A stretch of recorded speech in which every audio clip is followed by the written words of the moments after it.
Na, arra gondoltam, hogy dokumentálom neked a folyamatot, így kaptam a hangszert.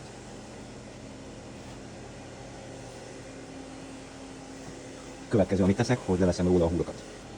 De még mielőtt levenném a húrokat, ellenőrzöm, hogy benne van-e a nyereg. Benne.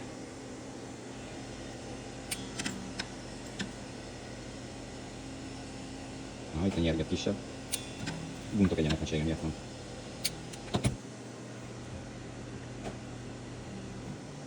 Még egy érdekesség, mielőtt leveszem a húrokat. Ezzel nézzük, hogy mennyire vannak színben a buntok. Itt már egyben van egy dukt.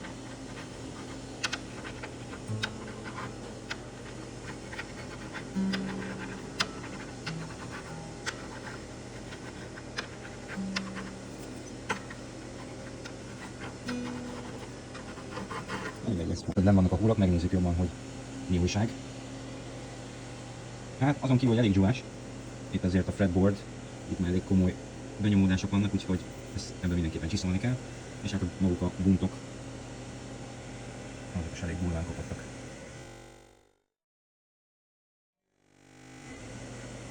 Viszont, ami az érdekes, így, hogy levettem a húrokat, így a nyak teljesen kiegyenesedett. Ami kurva jó. Egyrésztről, másrésztről majd meglátjuk. Miközben Lajos takarít, folytatjuk a munkát. Mivel ezt jól meg kell csiszolni, ezért most nem is fogom leragasztani, hanem egyből nekiállok a bunt csiszolásnak. Én azt valójában túl vagyok a második ráspajos csiszoláson. Ez még látszik, hogy ezzel csináltam. A fiam mozdulatokkal. Akkor jöjjön a harmadik rough csiszolás.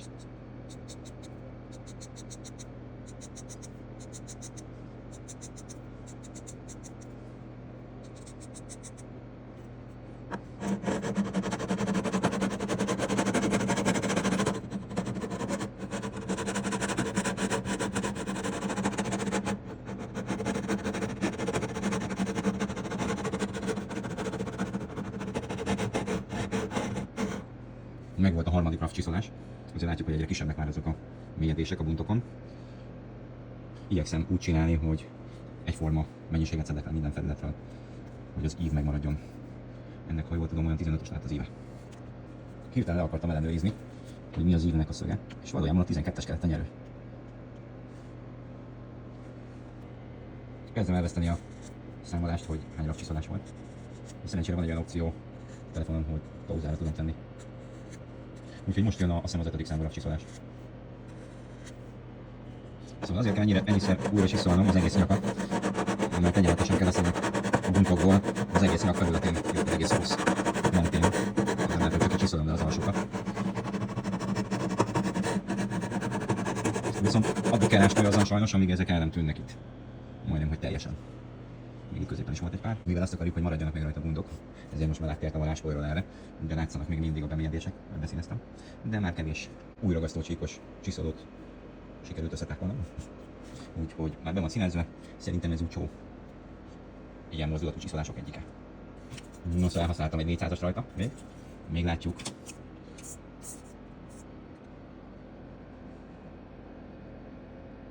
Itt van még ez a kicsike.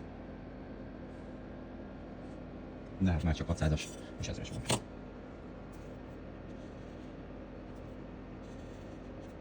Szóval előkerült a hosszú. Ez lesz az utolsó most, az icsám a hosszúval, hogy minél jobban kitartsom az egy csíkot a nyug mentén.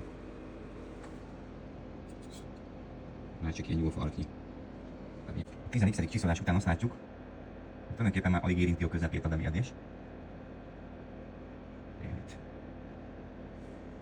És ahol majdnem eltűntek. Úgyhogy már csak egy 600-assal megyek rajta végig.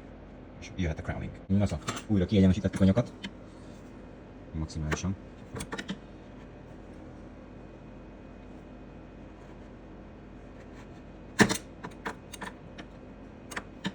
Nyúj.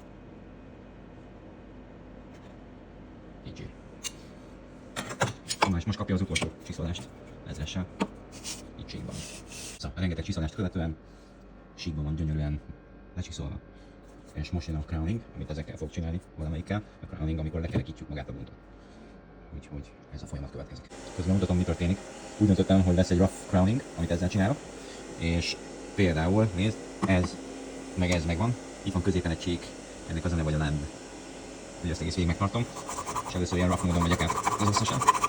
Aztán van egy kisebb crown vágom, amivel a filmadra tudom nyomni.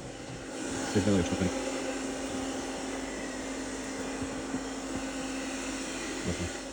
Aztán meg volt a crowning, és akkor csináltam egy próbacsiszollást itt az első bunton. Elég érzi a csiszolópapírt, de jó lesz. Na és közben itt a crownokon, amit a fretteken ezt a Land nevű területet még be fogom dolgozni. Azt mondja, hogy szerda éjszaka, ennyit haladtunk. Tulajdonképpen megvannak a buntok, be vannak szintezve, be vannak kerekítve, és akkor maradt lecsiszolni magát a fretboardot. El is fogyott egyébként ezen a 3 bunton a maradék. Már egy pár órája tart, nemrég beszéltünk telefonon. Hozzáláttam a buntok polírozásához. Ez megvan. Ez még nincs. Ez megvan. Itt 5 darab lépés van. Nyaknál megkaptam a rough csiszolást végig. És ami után befejeztem a bundoknak a polírozását, utána még kap egy polírt a fretboard, utána kap egy citromolajfürdőt, és utána egy takarítást, utána egy felhúrozást, és utána meg a volt a buncsiszolás, mármint a legelsővel, azaz ezzel. 180, most jön a 400-as. Kezd. No kérem szépen, megtörtént a fretboard csiszolás, buntok besiszolva, lekerekítve, kipolírozva. Kapott egy olajfürdőt, egy ilyen felületi tisztítást, ott belül elég gáz, ott volt ilyen tenész cucc, azt leszettem, de nem teljesen, oda még kell egy takarítás. Úgyhogy jön a felhúrozás és a beállítás, viszont ehhez a régi húrokat fogom feltenni először, mert így is úgyis szerintem többször le kell lazítsam őket, hogy megtaláljam a megfelelő nyereg magasságot. És majd amikor az megvan, akkor mennek föl rá az új húrok. Na szóval ez ilyen lett.